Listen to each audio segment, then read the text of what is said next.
नमस्कार बच्चों, मैं अमरनाथ झा आपके समक्ष वर्कशीट संख्या 89 क्लास 9 को लेकर के उपस्थित हूँ। दिनांक है 22 फरवरी 2021।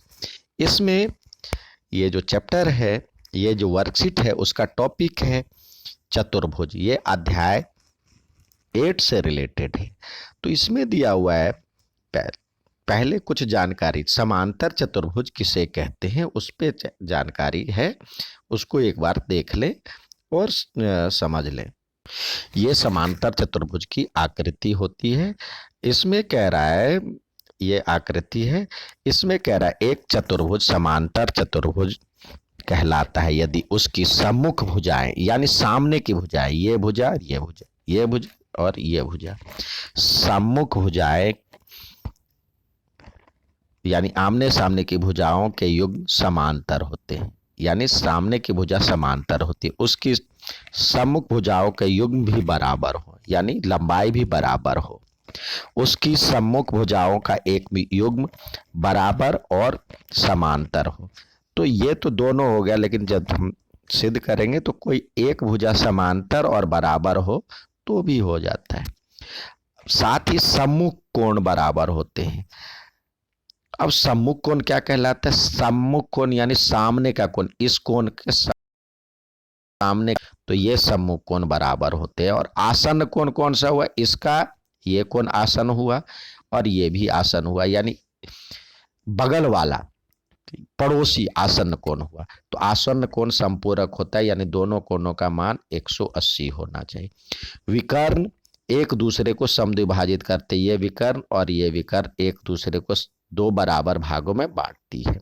आइए उस पे आधारित हम सवाल करने का प्रयास करें। ये दिया हुआ है, निम्नलिखित प्रश्नों के उत्तर दीजिए। बोर्ड के ऑर्डर को सजाने के लिए वे समानांतर चतुर्भुज जैसी आकृति अलग अलग रंग के कागज से काटना चाहते हैं। CD और BC की लंबाई ज्ञात करनी है। अब देखिए, AB की लंबाई दिया हुआ है 5.5, तो CD की लंबाई क्या हो जाएगी? इसकी लंबाई भी 5.5 हो जाएगी और AD की लंबाई इसके बराबर हो जाएगी 3 सेंटीमीटर। तो यहाँ पे पहले CD को लिखना है, तो CD 5.5 और दूसरे का 3, तो यानी C हो गया आंसर।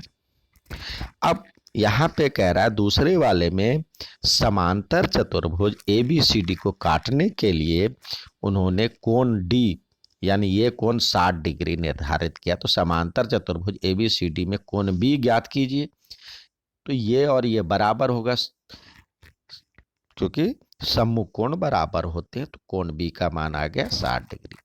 अब तीसरे में कह रहा है इसी में समांतर चतुर्भुज ABCD के कोण A का मान ज्ञात कीजिए। तो A और D मिलकर के आसन्न कोण बनता है, ये आसन्न कोण बनता है, तो दोनों का योग 180 होना चाहिए। तो 180 में से 60 घटा करके 120 आ जाएगा।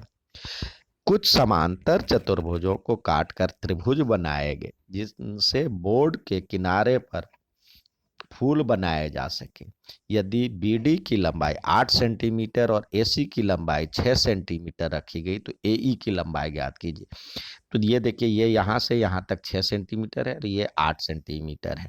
अभी हमने पढ़ा जो कि दोनों एक दूसरे को समान बराबर बराबर भागों में बांटती है, समद्विभाजित करती है विकर्ण एक दूसरे को। तो यहाँ पे अब कह रहा है AE की लंबाई, AE जो है इसको दो बराबर बराबर भागों में बांट रहा है AC को। तो AE इसका आधा हो जाएगा, ये 6 सेंटीमीटर है तो 6 सेंटीमीटर का आधा 3 सेंटीमीटर हो जाएगा। इसी तरह DE इसका आधा हो जाएगा, तो D 8 सेंटीमीटर है BD, तो उसका आधा हो जाएगा DE, तो 8 का आधा 6 सेंटीमीटर। ठीक है बच्चों, अच्छा लगे तो लाइक और सब्सक्राइब जरूर कीजिएगा और इसे अपने अपने ग्रुप पे बना करके भेजें। धन्यवाद।